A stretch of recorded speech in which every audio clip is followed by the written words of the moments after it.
Sevgili başkanım hoş geldin. Günaydın, günaydın, günaydın Recep kardeşim.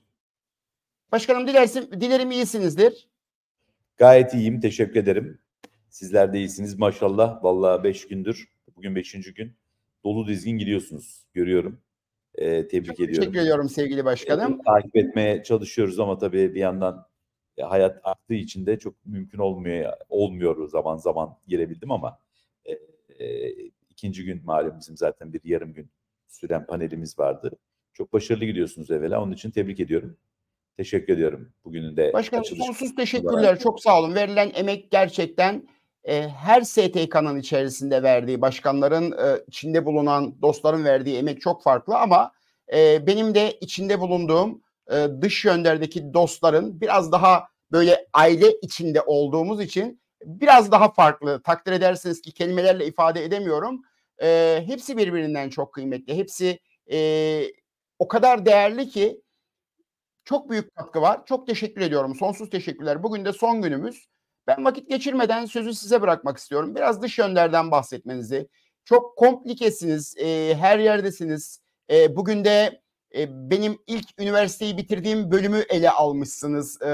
Emlak ve emlak yönetimini ele almışsınız. Ben ilk mezuniyetimi oradan vermiştim. Sebebi de şuydu. İyi bir depocuyum. Yarın depolarla ilgili farklı bir işe girersem hop kardeşim nereden geldin demesinler diye bunun bir de okulunu okuyayım dedim arka tarafta emlak ve emlak yönetimi tarafında. Wow. Müthiş bir yazınız var. Gerçekten çok önemli. Takdire şayan. Takiple izliyoruz deyip mikrofonu size bırakıyorum başkanım. Çok teşekkür ederim. Madem o yazıdan bahsettin o zaman ben de kısacık onunla başlığını en azından söyleyeyim. Merak uyandırayım. Sonra yine günün anlam ve önemine ve haftanın önemine değinmek istiyorum ben de. İzniniz olursa. Şimdi evet bugünkü yazının adı gayrimenkul, gayrimümkün. Yani öyle bir hale geldik ki şu anda maalesef gayrimenkul edinmek özellikle ihtiyaç sahipleri için yani yatırımcılar bir şekilde fırsatı değerlendirirken öbür taraftan ihtiyacı olanların şu anda gayrimenkul edinmekte zorlandıkları bir dönemden geçiyoruz. Ona değindim. Kredi faizlerinin yüksek olması, evlerin fiyatlarının da görece yüksek olması, erken yükselmiş olması gibi faktörlere değindim. Bugünkü Dünya Gazetesi köşemde. Şimdi lojistikle ilgili aslında ben bugün madem son gün açılış konuşması, önce Loji TV'yi överek başlamak istiyorum açıkçası. Çünkü Recep kardeşim o aslında benim konuşmacı olduğum gün bir parça bahsetti. Ben de birazcık ona bir dem vurayım. Ocak ayında konuştuk galiba değil mi? Bu niyetinizi anlattınız. Recep Bey Ocak ayında niyetimizi anlattı. Ve dedi ki ben böyle bir lojistik zirvesi yapacağım. Kaç konuşmacıydı Recep Bey? Yanlış söylemeyeyim. Toplam 100 tane konuşmacımız var başkanım. Dedim ki ne yapıyorsun 100 tane konuşmacıyı nasıl yetiştireceksin Şubat'a aman dedim. Ondan sonra ben hallederim dedi. Vallahi tabii seviliyor. Herkes de bu anlamda hem Recep Bey'in şahsını seviyor hem emeklerine saygı duyuyor. O da bir emekçi aslında ciddi manada ve dolayısıyla bakmayın hepimiz aslında emekçiyiz ve emek vermeden de bir şey olmuyor. Yani ortaya bir ürün çıkmıyor. O yüzden de emekleriniz ve katkılarınız için öncelikle ben tebrik ediyorum. Çok da güzel geldi, bugüne kadar geldik. Demek ki her şey çok güzel planlanmış ve baktım zaten konuşmacıların %80'ini tanıyorum neredeyse. Belki de daha fazlasını. Bugün de şimdi galiba İlyas Hoca birazdan panel yönetecek. Sevgili İlyas kardeşim benim çok sevdiğim değerli bir sevgili bir kardeşim gerçekten de. O da sizin gibi. Şimdi tabii bu hafta Şubat'ın ilk haftasıydı. İşte ikinci haftaya sarktık ya da neyse. Ama 6 Şubat'ı içine alan bir haftaydı. Biz de o gün beraberdik. Asrın felaketi konusunda katılıyorum. Tabii burada iki olayı var. Olayın iki tane noktası var. Birincisi elbette o olayın yıl dönümüydü ve andık. Vefat edenlere rahmet diledik. Kalanlara sabır diledik. Bu tamam. Bu zaten hani işin geçmiş kısmı. Ama bir de bunun geleceği var. Ve gelecek tarafında esas ne yapılacak kısmı var ve devam eden bir süreç bu. Bu konuda tabii yapılması gerekenlerin de en azından ne kadar fazla olduğunu bir kez daha bu hafta televizyonlarda da burada da sürekli olarak dile getirmiş olduk. Bu açıdan da önemliydi. Yani bu haftaya denk gelmesi mutlaka bunu bilinçli olarak yaptığına inanıyorum. Çok önemliydi. Onun için de ayrıca hassasiyetinden dolayı teşekkür ediyorum. Buradaki her şeyi bizzat finanse ettiğini görüyorum ve bu da senin bu anlamdaki katkıların açısından çok değerli, doğruyu söylemek gerekirse. Üstelik bir de çevresel destek alıyorsun. Topluma ve ülkeye fayda sağlıyorsun. Bu da yine Lojistik ailesini bu anlamda kutsal kılıyor açıkçası. Biz dış yönler olarak Dış Ticarete Yön Verenler Derneği'nin bu sene 2019 işte 5. senesine girdik. 2019'un sonlarına doğru kurmuştuk. Kasım-Aralık ayları gibi kurduk. Hemen hemen pandemiye nazır bir dernek olduk. Sonra online dünya başlayınca, dijital dünya, bu biraz bizim işimize geldi doğruyu söylemek gerekirse. Ama günün sonunda 4 seneyi dolduran, dolu dolu geçiren 200 üyesi olan bir derneğiz. Çok da böyle hani dernekte sayımızı arttıralım, aman işte bizde binlerle ölçülelim falan gibi bir iddiamız yok. Nitelik önemli. Dış ticarette yolu kesişen herkesin olduğu bir dernek. Altında komiteler var. Bu komitelerin özellikle fonksiyonel 3 önemli komitesinden biri lojistik. Ki sen de onun koordinasyon görevini yürütüyorsun zaten. Bir diğeri işte ithalat ve gümrükleme, bir diğeri ihracat ve devlet yardımları. Bunun dışında hukuk komitemiz var, Ar-Ge komitemiz var, eğitim komitemiz var. Bunlar da tabii ayrıca yan destek olarak faaliyetlerini sürdürüyorlar. Biz Türkiye'nin dış ticarette görülen eksiklik ya da giderilecek eksiklik ya da iyileştirilecek noktalarına parmak basıp bu konuda bakanlıkla sürekli istişare halinde sürdürüyoruz çalışmalarımızı. Ticaretin Kolaylaştırması Komitesi var, Ticaret Bakanlığı ukdesinde yürütülen.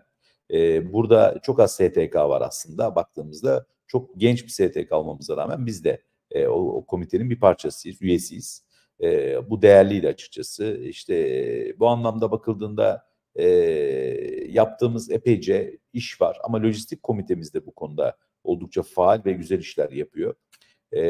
Ve özellikle de geçtiğimiz bir ay önce Ulaştırma Bakan Yardımcılarımızdan biriyle beraberdik, bir panelde birlikte konuşmacıydık hatta. Orada da özellikle dile getirdim. Ulaştırma Bakanlığı da lojistikle ilgili konu başta olduğu için söyleyeceğim bunu. Son derece destek olacağını ve gerektiğinde her türlü desteği verebileceklerini de dile getirdiler. Bu da bizim açımızdan çok değerli ve biz de bunu olabildiğince değerlendirme gayreti içerisindeyiz, olacağız bundan sonra biraz daha fazla. Çünkü Türkiye'de lojistikle ilgili bir taraftan biz burada yani şunu konuştunuz bol bol, evet farkındayım. Lojistikte geliştirme, ki bugün de inovasyon konuşulacak, lojistikte geliştirilecek noktalardan bahsedilecek ama öbür taraftan bakıldığında da arkadaki programları şimdi kapatabildim sesler gelmesin diye. Bir taraftan da bakıldığında aslında yapılması gereken, iyileştirilmesi gereken çok da alanın olduğu bir nokta malum lojistik. Yani bunu çok konuşmadınız gördüğüm kadarıyla. O tarafta herkes iyimser, iyi ve biraz daha mikro fotoğraftan bahsetti. Ama bir de bu işin makro boyutu var. Deprem ile ilgili konularda biraz daha makro boyutlara değinildi ama benim takip edebildiğim kadarıyla. Ama daha çok genellikle firmaların lojistik çözümler konusundaki yaptıkları, yapacakları, işte şimdi bugün de gördüğüm kadarıyla konular hep aynı. İnovasyon, sürdürülebilirlik, işte firmaların sürdürülebilir olması vesaireyi konuştuk ama ben bir şeye işaret etmek istiyorum. Bunu çok kaçırıyoruz biz. Şimdi evet, yeşil lojistikten bahsedildi, karbon salınımından da bahsedildi. Bunlar konuşuldu. Takip ettim o sunumu, bizim sevgili Umut'la hocanın konuşmasında da özellikle değindiler. Daha önce hocamız sağ olsun birkaç sefer bizimle de birlikte olmuştu. Ve orada bir parça sürdürülebilirlikten bahsedildi, dünyanın sürdürülebilirliğinden. Bu çok önemli ama biz hakikaten dünyanın sürdürülebilirliğini daha çok konuşmak zorundayız. Yani burada kastettiğim şey şu: evvela dünyanın sürdürülebilirliğini sağlamamız lazım. Geri kalan her şey onun altında toplanıyor. Çünkü dünya sürdürülebilir olmadığı sürece şirketinizi sürdürülebilir kılmanız ne mümkün ne de zaten mevzu bahis. Çünkü dünyanın sürdürülebilir olabilmesi için de çevresel etkilerin çok büyük bir rolü var. Çünkü biz üremeyi ve ölümü yönetemeyiz. Doğru mu? Baktığınızda biz bunu yönetemeyiz. Yani insanlık bunu yönetemez. Çünkü insanlar ürüyor bir şekilde. Bunda da yasaklayacak bazı filmlerde izleriz biliyorsunuz, hani böyle bu tip enteresan fantastik filmlerde. Ama dünya sonuçta üremeyi ölümden çok daha hızlı yapıyor. 2,5 kat daha hızlı. Bunu dinleyenlerimiz bilmesi açısından söylüyorum. Şu an 8,2 milyar insan var ama bu sayı 15-20 ila 20 yıl arasında 10 milyara ulaşacak. Ölümleri de düştükten sonra kalan, tabii çok büyük afetler olur. Allah'ın işi o, bilinmez ama standart var olan bu haliyle dünyanın, ki artık o afetler de çok olmuyor. İnsanlık tedbir alıyor belli ölçülerde afetlere. Savaşlar bile eskisi gibi değil. Yani baktığınızda evet şu an dünya üzerinde olmasa dediğimiz ama maalesef olan savaşlar var ama öyle yüz binlerden bahsetmiyoruz, milyonlardan bahsetmiyoruz. Dolayısıyla dünyada üreme daha fazla ve dünya nüfusu kısa bir süre sonra 10 milyara ulaşacak. 10 milyar dünyanın limiti aslında. Diyecekler ki neye göre limiti? Doğal kaynakların yeterince insanlara eşit dağılımını ancak sağlayabilecek sayı dünya üzerinde 10 milyar olarak böyle bir araştırma var. Ona kısmen katılırız, kısmen belki deriz ki ya yok bu sayıda bir anormallik var diyebilir belki bilim insanları. Ama baktığınızda aslında bunu zaten görüyoruz, gözle de görebiliyoruz. Kaynaklar gitgide tükeniyor. Çünkü yolların genişlemesi gerekiyor, değil mi? Daha çok konut yapılması gerekiyor insan nüfusu arttıkça ve aynı metrekareden yiyoruz. Yani uzaydan almıyoruz o metrekareyi, dünya üzerinden tüketiyoruz ama aslında yeşili koruyamıyoruz, yeşili tüketiyoruz. Daha çok karbon salınımına sebebiyet veriyoruz vesaire. O yüzden lojistik sektörü kendi üzerine düşeni yapıp bir defa dünyanın kirlenmesi konusunda olabildiğince duyarlı olması gerekiyor. Bunu daha çok konuşmamız gerektiğini düşünüyorum. Buna mutlaka odaklanılması gerektiğini düşünüyorum. Tüm dünya olarak Lojist TV'nin bu etkinliğinden bahsetmiyorum. Burada konuşuldu ama daha çok konuşmamız, üzerine daha çok hareket edilmesi lazım. Evet, iklim konferansları yapılıyor. Burada belli hedefler konuyor. İşte 2053 senesinde artık sıfır karbon hedefi var Avrupa Birliği'nin. Birazcık her ne kadar geriye gitseler de bu konuda o eski ilk çıktıkları heyecanı biraz kaybetti Avrupa Birliği de. Ama öbür taraftan da bu konunun çok fazla konuşulması lazım. Çok fazla gündeme alınması lazım. Daha fazla yeşili, ağacı arttırmamız lazım. Yoksa insanlık süre sonra çok ciddi anlamda kıtlığa doğru gidecek. Bunun farkına varılması lazım. Burada lojistiğin payı çok büyük. Lojistiğin ama olmaması gibi bir ihtimal de olmadığına göre, yani insanların bir eşyayı bir yerden bir yere taşıma zorunluluğu her zaman olacak. Çünkü tüketiyoruz. Her şeyi üretemezsiniz ülkenizde ve dolayısıyla da özellikle taşımacılık mutlak surette olmak zorunda. Böyle olduğu zaman da bizim şunu unutmamamız lazım. Demek ki lojistik sektörünün kendi içerisinde özellikle çevresel tedbirleri çok ciddi manada geliştirmesi gerekiyor. İşte inovasyon, bugün konuşacaksınız biraz sonra. İnovasyon sadece şirketlerin kendi iç düzenlerini ve bu anlamda yaptıkları işi daha değerli hale getirmekle kalmayıp atılan her adımın çevresel ve toplumsal etkisinin ve efektinin de göz önünde bulundurulması şart. Yapılan konutlardan tutun, efendime söyleyeyim, üretilen arabalara kadar işte elektrikli araçların yaygınlaştığını görüyoruz. Ama yarın elektrik de aslında bizim için doğru enerji mi diye tartışacağız ki tartışıyoruz aslında ama bakmayın biz televizyonda övdük geçtiğimiz gün ama aslında bir anlamda baktığınızda onu da tartışıyor olacağız artık. Çünkü daha iyisini, daha verimlisini, daha az çevreyi kirleteni bulmak mecburiyetindeyiz. Yani lojistik, ben toparlıyorum, biliyorum vaktimiz daraldı. Lojistik bir anlamda bakıldığında herkese lazım. Hani çok güzel röportajlar var. Ben ilk lojistikle ilgili 10 sene önce SkyTürk'teydi galiba program yaptığımda televizyonu, kamerayı dışarıya gönderdik. Röportaj yaptık. 10 seneden fazladır Recep Bey ya. Bu söylediğim 15 sene önce falan herhalde. Daha çok yeni lojistik kelimesi gündeme gelmişti. O günden bugüne çok değişmemiş ama sokaktaki insanların lojistik konusundaki bilgisi, çok şok oldum yani. Hani ben 15 sene sonunda ciddi bir değişiklik vardır diye beklerdim. Ama aman Allah'ım, yani izledim ve çok keyifle izledim o bölümünü. Çok değerli bir şey yapmışsınız. Tebrik ediyorum sizi. Tabii şimdi telefonlarla bu iş yapılabiliyor. O zamanlar biz kamerayı göndermek için uğraşıyorduk. Çok maliyetli işti. Şimdi tabii daha pratik ama insanlar kamera görünce daha etkili oluyorlar tabii telefonla röportaj yapmaktan ziyade. Ama baktım yine cevaplar birbirine benziyor. Pek de fazla öğretememişiz. Yani toplum çok da bilmiyor hala. İşin içindeki insanlar biliyor ama toplumun da bilgilenmesi, bilinçlenmesi, toplum ve çevreyi korumamız gerektiğinin daha fazla bu anlamda bilinçlenmesi ve öğretilmesi gerekiyor. Bu konuda Lojist TV olarak bu programla ciddi katkılar sunuyorsunuz. Türkiye'de üniversitelerin pek çoğunda artık lojistik bölümleri var. Ben bazen söyleyince kızıyor bana akademisyen arkadaşlar ki ben de yarı akademisyenim.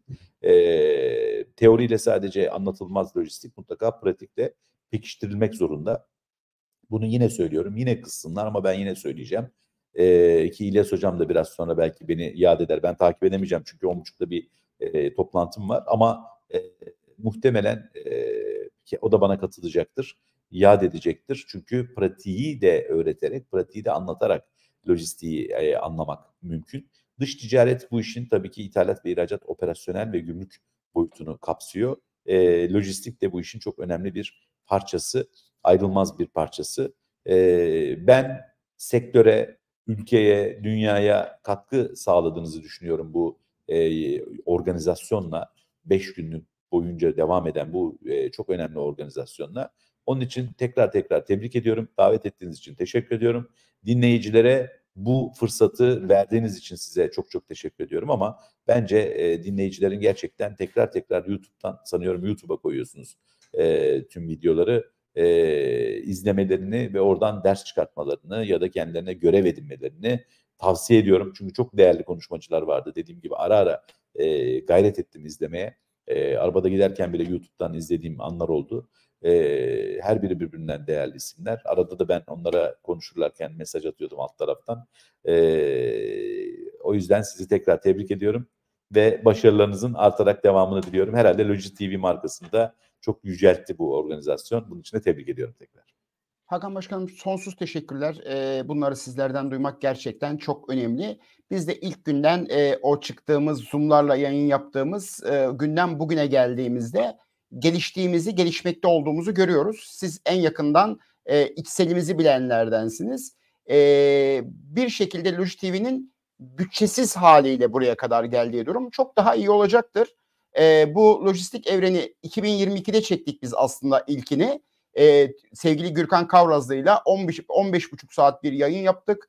Aralıksız bir yayındı. Müthiş bir yayındı o da. Bu 2024'ü de 5 gün boyunca yaptık. Belki şunu çok sordular. Sizin nazarınızda bugün açıklama yapayım buradan çok kısa. Sonra İlyas hocamı yayına alayım. Böyle birkaç cümlenizi tamamlamış olsun istiyorum.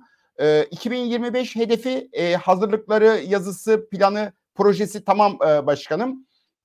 12 Bravo. tane üniversitede, her üniversitede 2 gün boyunca, toplam 24 gün boyunca birçok sektörün tıpkı bunda olduğu gibi paydaşlarını, ihracatçısını, gümrükçüsünü, akademisyenini, üreticisini, forkliftçisini bir araya getirebileceğimiz 12 ilde gerçekleştireceğimiz bir proje. Bugün tamamını açıklayacağım.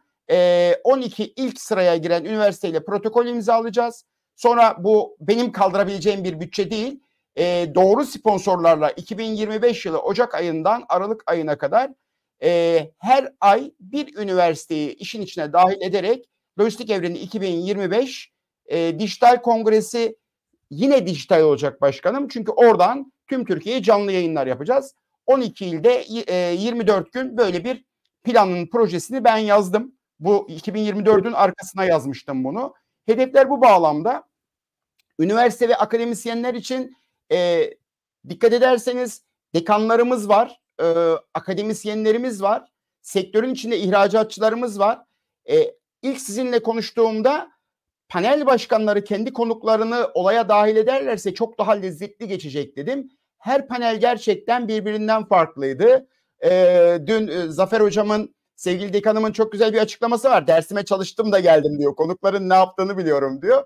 Siz de keza öylesiniz. Yani bir konuğu almadan programlarınıza en ince detayına kadar inceliyorsunuz ki program lezzetli olsun. Ben verdiğiniz katkılardan dolayı sonsuz teşekkür ediyorum. Tekrar söylüyorum, Dış Yönder'in içerisinde bir onursal üye olmaktan gurur duyuyorum, mutluluk duyuyorum. İnşallah Dış Yönder çok daha güzel yerlere gelecek. Özellikle gümrüğün aslında anlamını anladığımızda, bizim o kapının içeri mi dışarı mı doğru açıldığını doğru anladığımızda o zaman olay çok daha başka olacak inşallah. Biliyorsunuz biz hala serbest bölgeleri anlayamıyoruz içeride. Bunu da konuştuk. Kaldı ki ben 15,5 yıl serbest bölgede çalıştım. İnşallah sevgili başkanım, katkılarınız çok büyük, çok daha güzel yerlere hep birlikte geleceğiz diyorum. Saygılar sunuyorum. Çok teşekkür ederim. İyi yayınlar diliyorum.